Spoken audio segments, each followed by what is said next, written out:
ఆత్మజ్ఞానం కలిగితే ఈ గుణాలన్నీ పోతాయి తప్ప పాడు గుణాలు.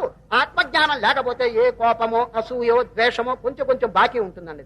దాని పేరు రసం అంటాడు శ్రీకృష్ణుడు. చూడండి, విషయ వినివర్తంతే నిరాహారస్య దేహినః రసవర్జం.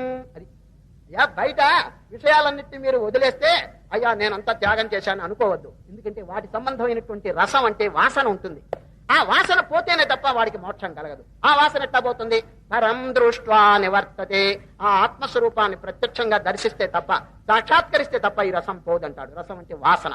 ఏమన్నా అందరికి అర్థమైందా? వాసన అంటే తెలిసిన ఈ జన్మలో చేసింది కాదండి, అనేక జన్మల్లో చేసిందంతా కూడా సంస్కార రూపంగా టెండెన్సీ పుట్టుకతోనే వచ్చేస్తుందండి. అది మీకు అర్థమైంది లేదో? ఒక చిన్న జరిగినటువంటి దృష్టాంతం. ఎట్లా ఈ సంస్కారములు ఎట్లా అలవాటు అయిపోతాయో చూడండి. ఒక దొంగ ఉన్నాడండి. ఆ దొంగ ఎన్ని దొంగతనాలు చేశాడండి, ఎన్నో దొంగతనాలు చేశాడని.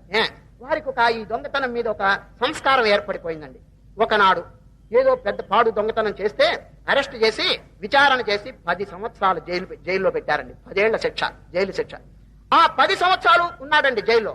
విడుదల 10 ఏళ్లు పూర్తయింది. దొంగని విడుదల చేస్తున్నారండి. విడుదల చేస్తుంటే ఒక పెద్ద పొరపాటు జరిగిందండి. ఎక్కడ? ఈ జైలు ఆఫీసులో ఉంది. సూపరింటెండెంట్ గారు అన్ని చూస్తున్నారు. పెద్ద పొరపాటు కనిపించేసింది. ఏమిటో తెలిసిన, ఈ దొంగకి 10 ఏళ్ల శిక్ష కదా, 10 సంవత్సరాలు అయిన తర్వాత 15 రోజులు కూర్చోబెట్టారండి జైల్లో అనవసరంగా. పాపం శిక్షాకాలం పూర్తి అయిపోయింది, కానీ ఎక్స్ట్రాగా 15 రోజులు కూర్చోబెట్టారు. అదండి పొరపాటు.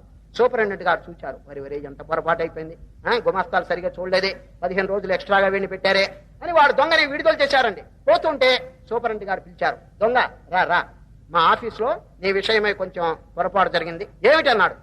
15 రోజులు ఎక్కువగా శిక్ష పడిందిరా నీకు అనవసరంగా అన్నాడు.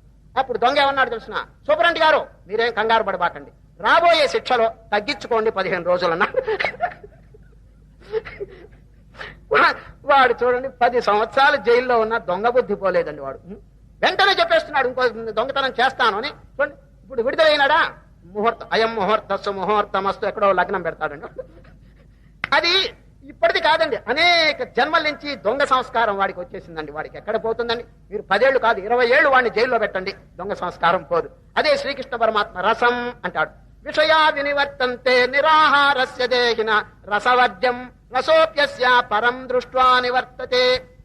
ఇంకా అనేకమైన అద్భుతమైన బోధలు చేసినారు.